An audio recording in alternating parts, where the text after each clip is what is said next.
Welcome back to my channel. Today we explore the value of specific coins, the top 9 Washington silver quarter dollar coins value in today's market. So let's get started. First up, the 2000D Jefferson nickel. Let's start with a little history on the Jefferson nickel series. First issued in 1938, this 5-cent piece has featured the profile of Thomas Jefferson, the third president of the United States, ever since. This design replaced the earlier Buffalo nickel and has gone through a few design changes over the years. On the obverse, or front side of the coin, we see Thomas Jefferson's profile, originally created by artist Felix Schlag. The reverse side features an image of Monticello, Jefferson's Virginia home. This classic design made the Jefferson nickel one of the most recognizable coins in U.S. currency. Let's zoom in on the 2000D Jefferson nickel. What does the D stand for? It indicates that this coin was minted in Denver, Colorado.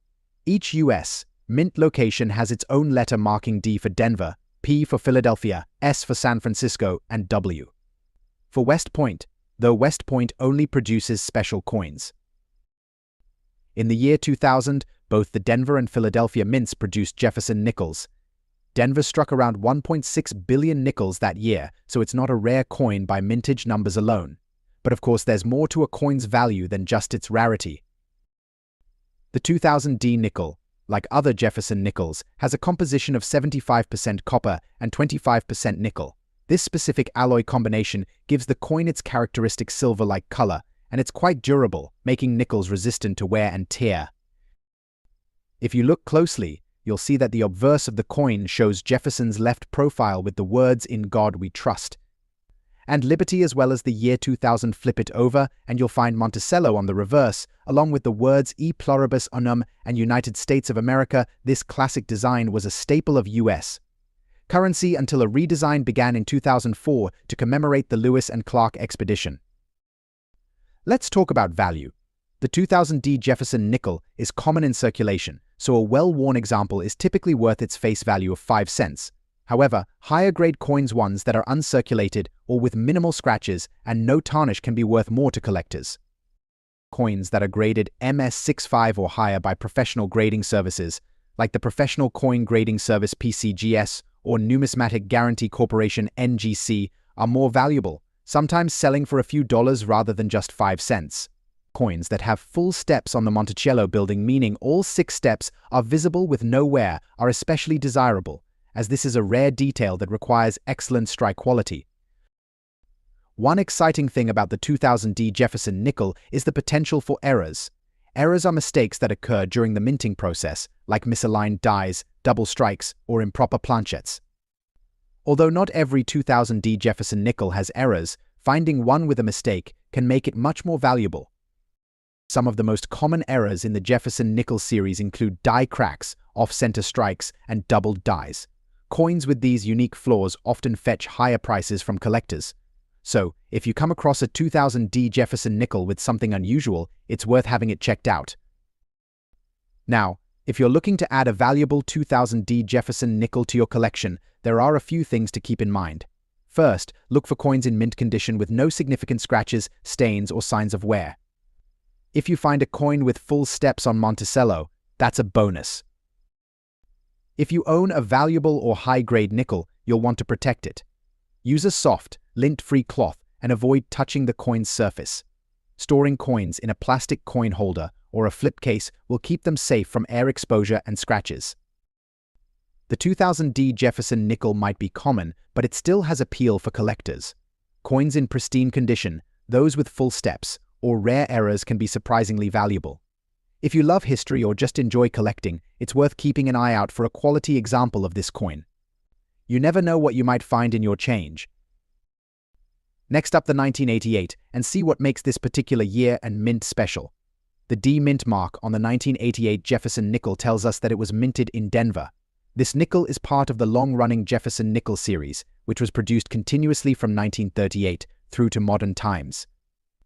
The 1988 nickel specifically represents the classic design era before the updates of the 2000s. On the front of the 1988 D Jefferson nickel, you'll see a left-facing portrait of Thomas Jefferson. This side, called the obverse, has been in circulation since 1938 with only minor changes. Alongside Jefferson's portrait, you'll notice the words "In God We Trust" on the left and the word "Liberty" with the date, 1988, to the right. Below the date, you'll find the D mint mark, identifying this coin as being minted in Denver. Now on the back, we have Monticello, Jefferson's famous estate in Virginia. This beautiful building symbolizes Jefferson's architectural and agricultural innovations.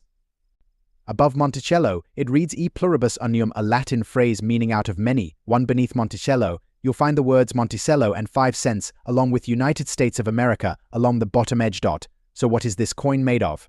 From 1946 onward, including the 1988 D nickel.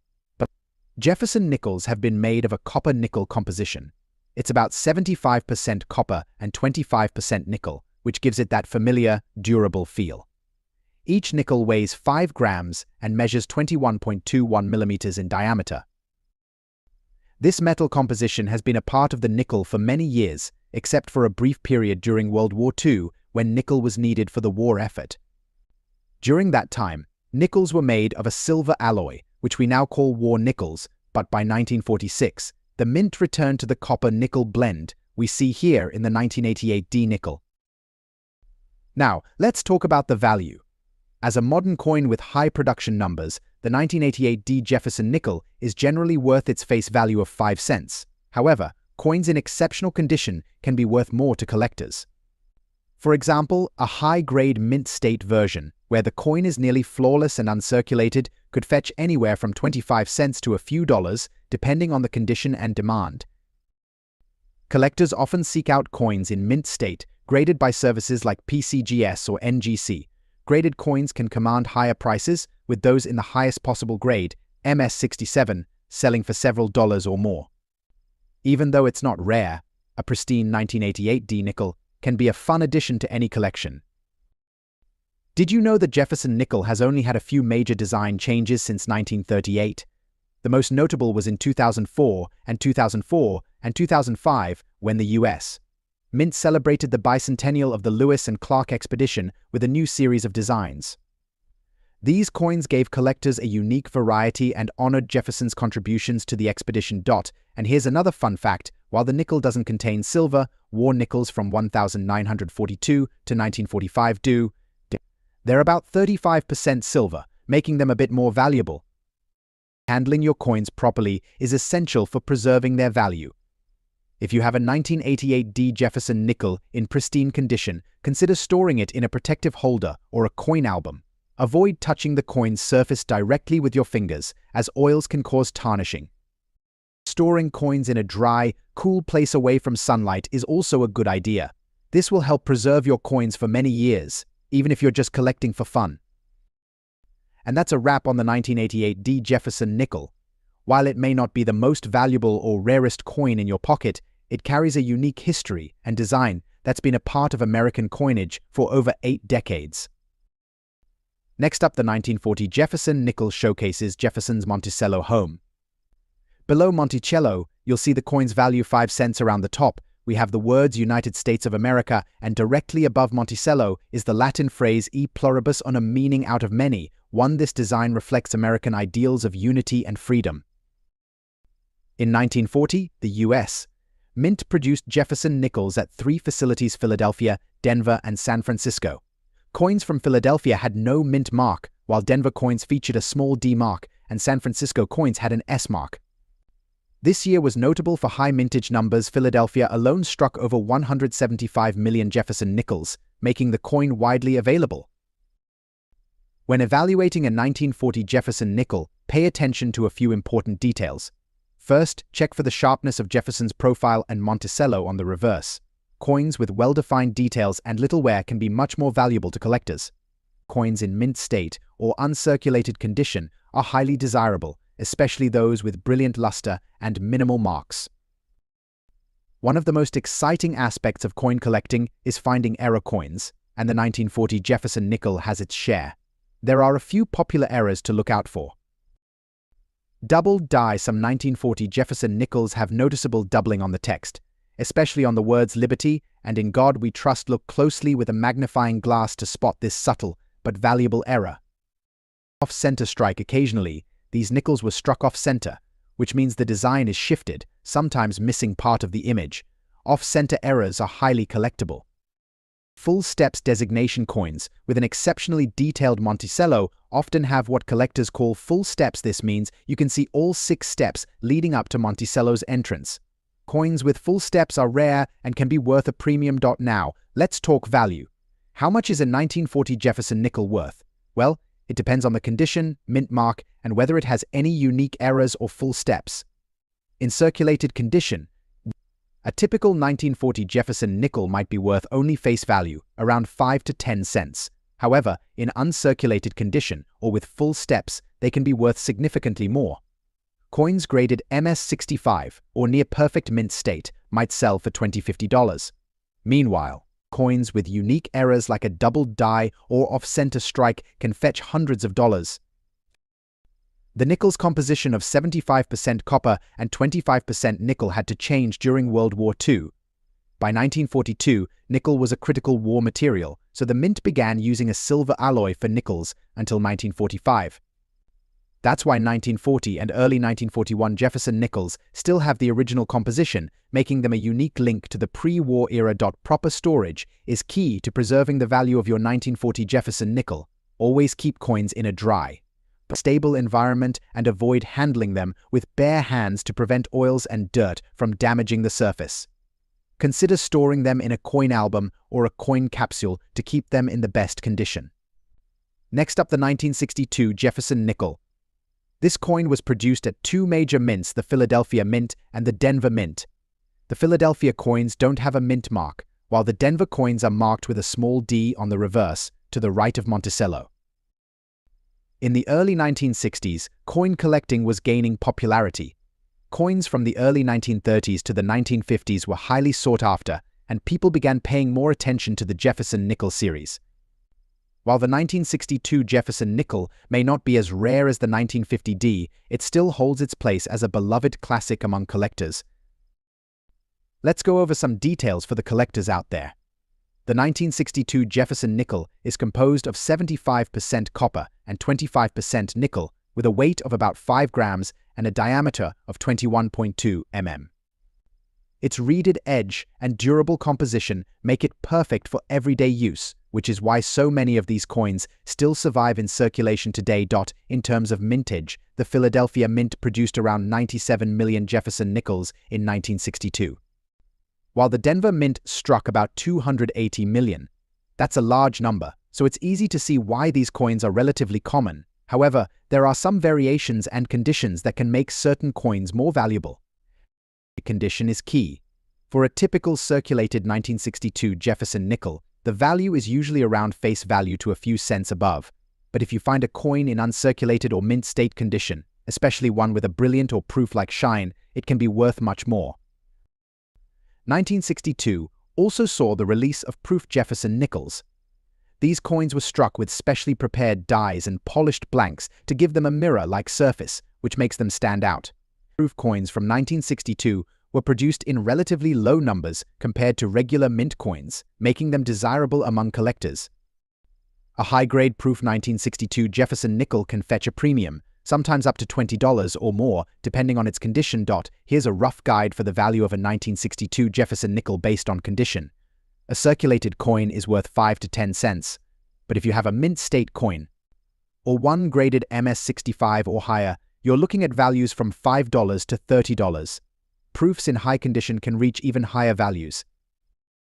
So, should you hold onto your 1962 Jefferson nickel? Well, if it's in good condition or even has a proof finish, it could be worth a few dollars to a collector. But beyond the potential value, it's a piece of American history, a small part of the story of Thomas Jefferson, Monticello, and an era when coin collecting really began to take off. Next up now, let's take a closer look at the design of the 1996 Canadian nickel. On the obverse or front, we have a portrait of Queen Elizabeth II. This particular design of Queen Elizabeth, crafted by Dora de Pedery Hunt, was first introduced in 1990. It features the Queen in a more mature representation, wearing a crown. Dora de Pedery Hunt was a renowned Canadian sculptor, and her design was the first portrait of the Queen to be designed by a Canadian artist. Below the Queen's portrait, we have the Latin inscription DG Regina, which stands for Dei Gratia Regina, meaning by the grace of God, Queen. On the reverse side, we have the iconic beaver, sitting on a rock. This design was created by Canadian artist G.E. Kruger Gray and has been featured on the nickel since 1937. The beaver, one of Canada's national symbols, represents hard work, industry, and resourcefulness, qualities often associated with the country and its people in terms of specifications. The 1996 Canadian 5-cent coin has a diameter of 21.2 millimeters, a thickness of 1.76 millimeters, and a weight of 3.95 grams. It's made from copper-nickel, a durable alloy that resists corrosion and maintains the coin's longevity. The Royal Canadian Mint produced over 121 million of these nickels in 1996 alone. They were minted in both the Ottawa and Winnipeg facilities, both known for their high-quality coin production. Now, you might be wondering, is the 1996 nickel worth more than face value today?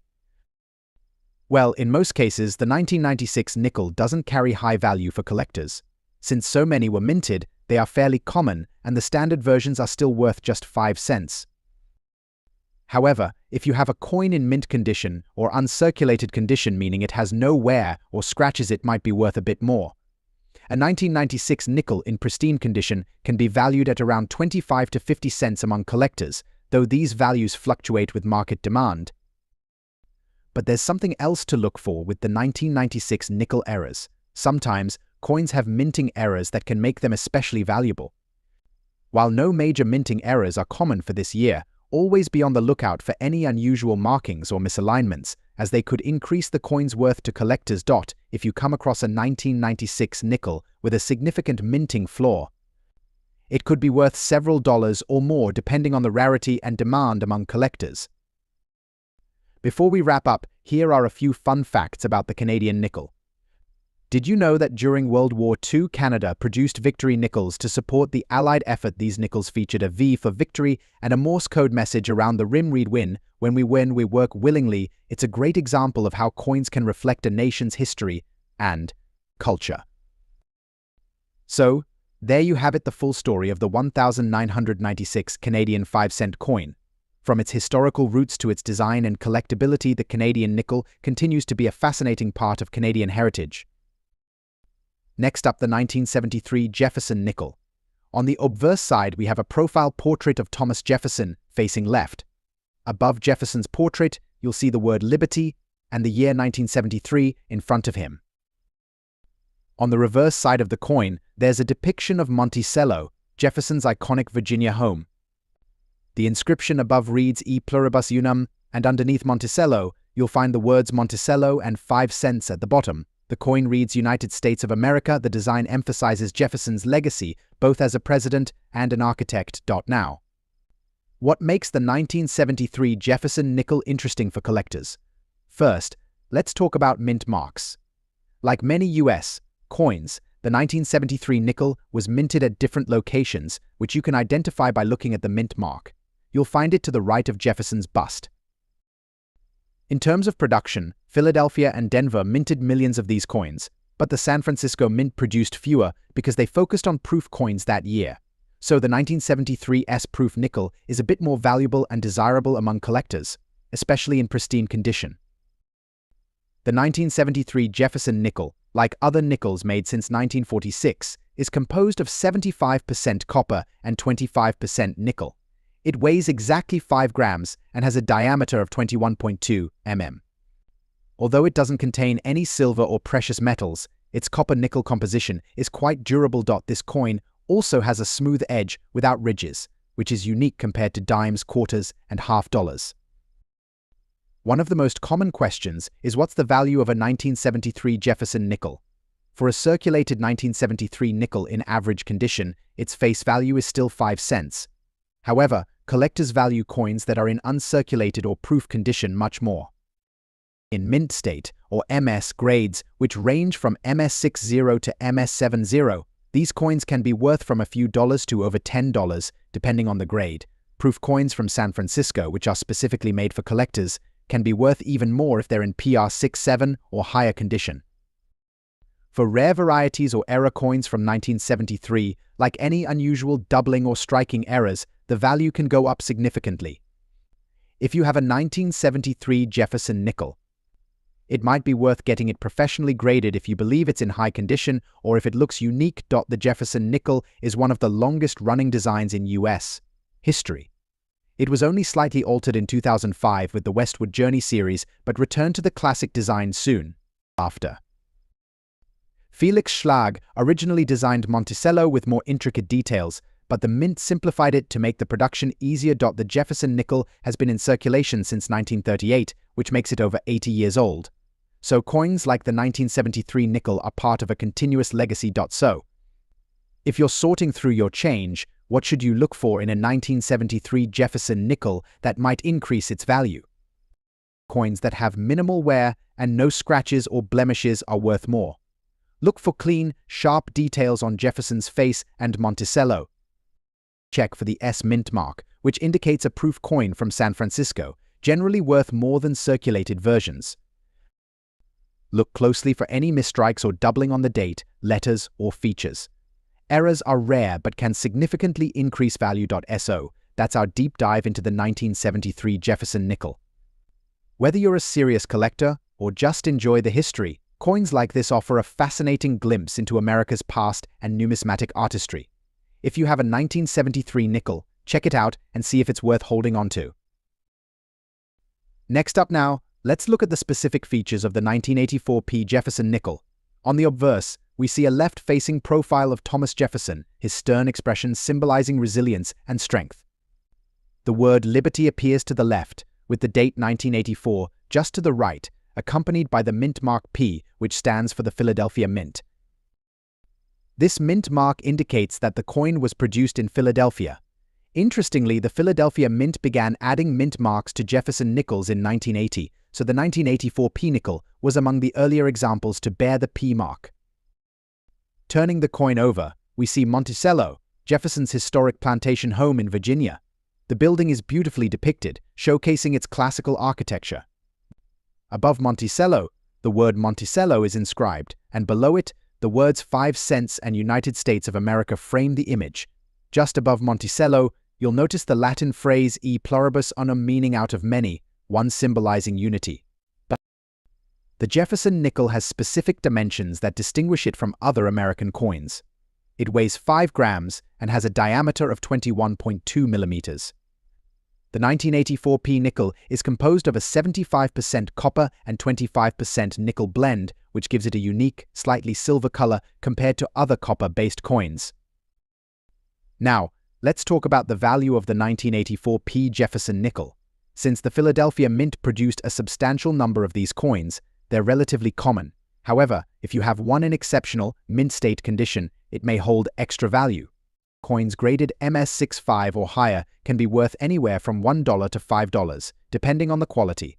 Additionally, look out for any special characteristics, like die errors or striking anomalies, as these can increase the coin's worth. Some error coins from this year have been known to sell for significantly more. If you're lucky enough to find one with a rare error, it could be worth hundreds or even thousands of dollars. Here are some fun facts about the Jefferson nickel. Did you know that it's one of the few coins to remain largely unchanged in design for so long? The portrait of Jefferson remained the same from 1938 until 2005, when it was slightly updated. And here's another interesting fact: the nickel's alloy composition was essential during World War II. The Mint removed nickel from the composition to save it for military production, resulting in the war nickel made of silver from 1942 to 1945. After the war, they returned to the traditional copper-nickel blend that we see in the 1984 P Jefferson nickel. If you're interested in collecting Jefferson nickels, you're in luck. They're affordable and easy to find, especially if you're just starting. Look for high-grade nickels with minimal wear, strong details, and good luster. Proper care is also essential. Keep them in plastic holders to avoid scratches and avoid cleaning them, as this can decrease their value. Next up, the 2004 U.S. Mint decided to celebrate the 200th anniversary of the Lewis and Clark expedition with a new series of designs. This became known as the Westward Journey Nickel series, which ran from 2004 to 2006. The 2005 Jefferson nickel, which we're focusing on today, is part of this commemorative series. The 2005 Jefferson nickel had two unique designs. Unlike the classic Jefferson profile, these coins feature two new designs, one on the obverse and one on the reverse, that were totally different from what collectors were used to. These coins mark the first time Jefferson's portrait was significantly redesigned since the original nickel in 1938. First, we have the American Bison nickel, minted early in 2005. On the reverse, we see an image of a bison, also known as a buffalo. This design represents the Great Plains, which were explored during the Lewis and Clark expedition. The bison symbolizes the native wildlife that played a critical role in the ecosystem and culture of the plains. Later in 2005, a second design was released. This is known as the Ocean in View nickel, featuring a beautiful landscape of the Pacific Ocean as seen from the west coast. The phrase "ocean in view," O. The joy is inscribed, reflecting the words of William Clark upon reaching the Pacific coast in 1800. The 2005 nickel also introduced a new portrait of Jefferson on the obverse. The U.S. Mint used a forward-facing portrait by sculptor Joe Fitzgerald. This was actually the first time in American coinage history that a forward-facing view was used on circulating coins. The new design brought a modernized look to Jefferson's profile and gave the coin a fresh feel that collectors found exciting. Now let's talk about collecting the 2005 Jefferson nickel. Because the coins are relatively recent, they're not rare or highly valuable in circulated condition. However, in uncirculated condition, these coins are popular with collectors who enjoy commemorative coin designs. Nickels from this series with no wear, clear details, and in their original mint luster are worth a bit more to collectors, especially when graded by professional grading services. Some varieties also exist, so always check for unique characteristics or errors. The Westward Journey nickel series, including the 2005 nickels, was hugely popular and inspired the mint to keep updating the Jefferson nickel. In 2006, they introduced a permanent new design with a side profile of Jefferson and kept the Monticello on the reverse. These changes all started with the 2005 nickel, making it a landmark in US. Coin history. So, that's a wrap on the 2005 Jefferson nickel. This coin isn't just another nickel. It's part of a commemorative series that tells the story of America's westward expansion and celebrates the natural beauty and history of the United States. Whether you're a collector or just enjoy learning about coins, this nickel has a little bit of something for everyone. Thanks for watching. If you enjoyed this video, don't forget to like, share, and subscribe for more coin collecting content. See you, and next time, happy collecting.